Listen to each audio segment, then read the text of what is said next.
Oh man, I have been sick all week, and it made me see just how alone I am around here. I should correct myself and say that it made me feel lonely, because I think there's a difference. Alone just means you're by yourself, and I'm cool with that. But lonely? That's something different. That's a feeling that can hurt. However, I don't think it's a feeling that you should let go to waste. Hello and welcome. My name's Kevin. I'm a guy who lost just about everything earlier this year, and now I want to see just how much I can turn things around in just 100 days.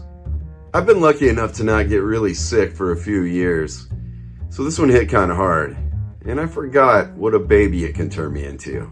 There were a couple days where I really would have loved if someone could have gone out and gotten me some medicine or brought me some soup, but no one was there. Where I'm currently living, I still might have a friend or two and a couple friendly acquaintances, but I know I'm not really anyone's priority. And my family and friends that I've had for decades, some since I was a teenager, are scattered between 500 and 1,000 miles away from where I am. I guess a few are even farther. So these days I spend most of my time by myself. This has been intentional though, so I'm not trying to have some kind of pity party here. I was prepared to be alone. And I kind of figured that loneliness would creep in from time to time while I'm trying to fix myself, but I forgot how bad it can feel. And I've got a solution for that. But first, a little backstory. I guess it all started about 2 or 3 years ago when I first started to slowly walk away from toxic people, toxic friends, toxic friend groups, toxic girlfriends. And it all kind of came to a head earlier this year around the same time that my business folded, leaving me more or less ostensibly alone. Or at least feeling that way. I think I opened up myself to let those toxic people in after I went through a divorce that really shattered me. So I think I was looking for some validation in the wrong places. But let's have some fun with this. If you're old enough, you may remember, and I'll be borrowing from Late Night with David Letterman. And here is the top 10 toxic people to cut out of your life. All right, let's start with number 1. Douche nozzles that bring their dark clouds with them everywhere they go, blocking all your sunlight, and then metaphorically drop a deuce in the middle of the floor, laugh at you when you step in it, then get pissed off when you ask them to clean it up, and somehow turn their mess into your fault. Turd holes that devalue who you are because they don't have any value in themselves, and steal your light and energy because they can't or won't generate any of their own. And that's draining. Number 3, fart knockers. Number 3, fart knockers. Number 3, fart knockers who don't apologize or own up when they're in the wrong. If they do apologize, they shift blame and add a "but you ... at the end. Arrogant dipsticks with superiority complexes who think they're better than you and aren't shy in belittling you.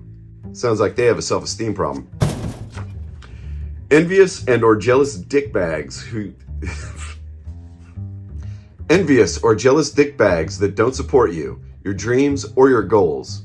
And sometimes they try to sabotage them. And number 6, beehole crinkles who always play the victim and seem to enjoy weighing you down with their problems without thought to positive solutions. Those positive solutions are out there, but I guess it's just too hard. Number 7, soft tossers who make... Who comes up with this stuff? Number 7, soft tossers who make you feel hypervigilant, like you have to walk on eggshells for fear of what ramifications you might receive depending on how they feel that day. Bile spitters who gossip and talk smack behind your back, often making up things to make you look small, which really only highlights their insecurities. Number 9, self-absorbed dingus suckers. I forgot I wrote that.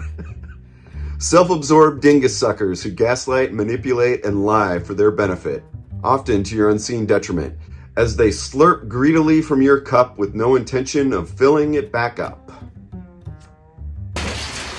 And last, we come to number 10.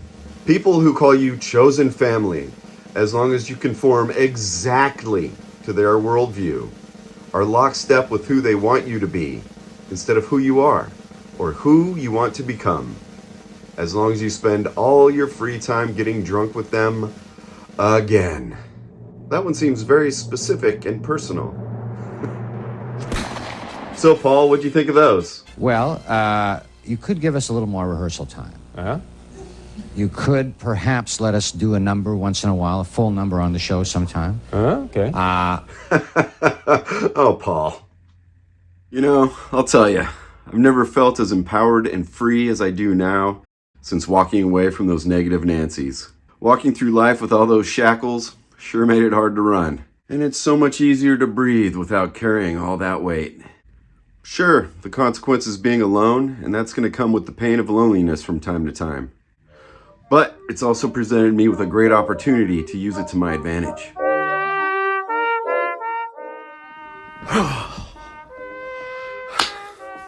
All right, now I'm alone and no one's watching. I can lay in bed all day and cry in fetal position if I want to. I can finish that bottle of whiskey and go get another one or 3. Maybe I'll binge watch everything. I'll finish the internet. And now I have time to comment on everything. Oh, I can finally wallow in self-pity without judgment. This is gonna be great. Jesus Christ, dude. What the hell are you doing? This isn't the time for that. Man, stop playing with yourself. Put down the game controller and wash your hands. You're getting Cheeto dust everywhere. Maybe open a window and clean your damn room. And while you're at it, why don't you cancel that Disney Plus subscription? Disney Plus, for Christ's sake. Man, it's a weird world right now, and a lot of people are suffering. I'm also seeing that a lot of people are being less polite, more angry, and on top of that, I keep hearing about this loneliness pandemic. And I know there's a lot of people who have it worse than me, but I also know that when you put everything else that's going on in the world on top of loneliness, it can make it feel darker and more hopeless. That's if you let it. So whether you chose to walk away from toxic people or other circumstances like a breakup or a divorce or you got rejected or something like that, stewing in your depression, feeling sorry for yourself and pointing fingers elsewhere isn't going to do anything good. I encourage you to think of this time as a gift and don't waste a season of being alone. This is the perfect time to work on yourself without being encumbered by the weight of negative people. At the beginning of this week, when I felt true loneliness and got sick of wallowing, sick of being sorry for myself, sick of beating myself up, I decided to opt for a transfer of power. So I just reframed loneliness into nothing more than a signal that told me it was time to get to work. It was time for action. And then if you've got the stones to take some action, being alone can actually become desirable and exciting. And what I found is that when you get into your work, you kind of forget that you were lonely in the first place. You stop even thinking about being alone, and you've made some progress towards making your life better. So whether you chose to be alone or not, this is a great time to get right with your finances, get good with your health, deal with changes that need to be made, deal with what sucks about you, deal with addictions, deal with your past traumas, and become your best friend. It's a whole lot better than crying while licking Cool Ranch dust off your fingers after an 8-hour session of binge watching a show you're probably going to forget about in a couple weeks. Being alone gives you the opportunity to focus on yourself, so that when you emerge from your cocoon as a butterfly or a phoenix or a big panther with bat wings that shoots lasers and has electric guitars for legs that helps Santa spread the joy of Christmas throughout the world, or whatever or whoever you want to be, you'll have a better life that you designed. You'll be better for yourself. You'll attract better people. You'll be a better friend. You'll be a better parent. You'll be a better partner. And that's why I'm saying, don't waste this time alone. Man, I gotta calm down. I'm getting fired up today. All right, take a deep breath. The reason why I feel confident talking about all this stuff is because I've done it before. A few years ago was the first time that I thought I lost everything. This is while I was going through a separation that ended up in divorce. I did what in retrospect is a practice run, or a trial run, or a rough draft of everything I'm doing now. And all the things I'm doing now, the things I'm talking about, they worked back then. But the problem was that I just made them temporary. And when things got better, I got complacent, which ultimately led me to where I am now. Which is probably why I was feeling fired up. I think I was yelling at myself. Making big changes to your life can feel overwhelming. even wondering, where do I start? What happened for me when I was going through the separation part of the divorce is I had gotten really out of shape, really unhealthy. So that was at the forefront of my mind. So I started walking. And then eventually that turned into running. And then after I could go a couple miles without huffing and puffing and my lungs on fire, I started to notice a difference, more energy, more confidence. And then I started skateboarding again, something that has always been so important to me for most of my life. I had unintentionally quit because of adult things, becoming a new father, things like that. And then my confidence grew even more. My self-esteem came back. And then after some time, my outward appearance started to reflect that as well. And then suddenly I'm making out with some chick at the end of the Santa Monica Pier who just happens to surf and be a fitness model. And then we're just knocking boots all over Los Angeles. Alright, so what was my point? I'm just telling stories now. Yeah, just start small. Just pick one thing so you don't get too overwhelmed, and then you can start adding stuff to that as that becomes your new norm. I read this self-help book a few years ago. I don't remember who it was by or what it's called, but after like 200 or 300 pages, I do remember the one takeaway that I took from it, and that's just to get 1% better every day. That's it.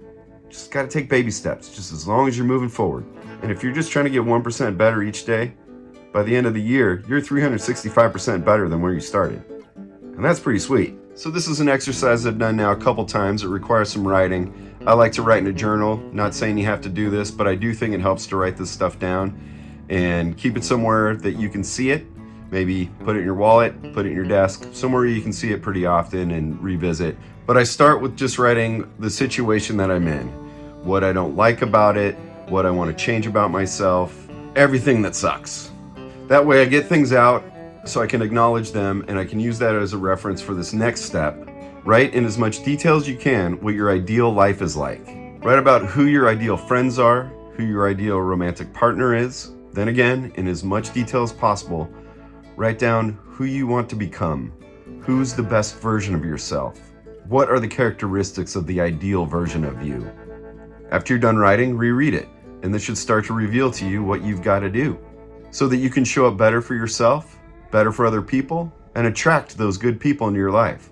It might sound real cool to say that you're a lone wolf, and you might be right now, but we're pack animals.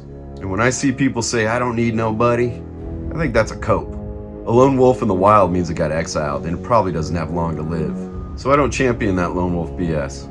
But what I do champion, once again, is not wasting alone time, and use it to ultimately live more. Sometimes I interrupt myself and I got a little bit off track there, but going back to that writing exercise, I've done it, and what I was going to say is you take that ideal life, you take that idealized version of yourself, and you make that your alter ego. You make it your avatar. Excuse me, ladies. Hi there, I'm Randy Action. It's nice to meet you. Now remember, your alter ego is the best version of yourself, so it's probably someone you already have inside. No, Carl, I can see you back there. I'm sorry, but you just don't get to be Spider-Man. Besides, I always pinned you as more of a Puck kind of guy. The coolest, most underrated member of the Canadian superhero team, Alpha Flight. Yeah, those negative, toxic people, they aren't worth a dime. Whether you find yourself alone on purpose, by circumstance, or just experience the occasional bout of loneliness, I recommend that you don't waste it. You can always binge watch that show after you've got an awesome life, and you've become the person that you were meant to be. But I have a feeling that you'll have better priorities by then. Now, I don't advocate for violence, and I abhor abuse. Except for when it comes to the algorithm. So if you got any value from this video today, I'd love it if you would help me smack that algorithm right upside the head. And just write the word action down in the comments below. And don't forget to tell them Randy sent you. I'm grateful to you all, and I'm really glad you hung out with me today. Thanks for watching. I've got an algorithm to fight, so I'd be much obliged if you'd hit that like button. And I'd love to hear from you in the comments. And if you feel so inclined to help me out with what I'm doing, there's a Patreon link over there in the bottom right-hand corner. In any case, thanks again, and have a good one.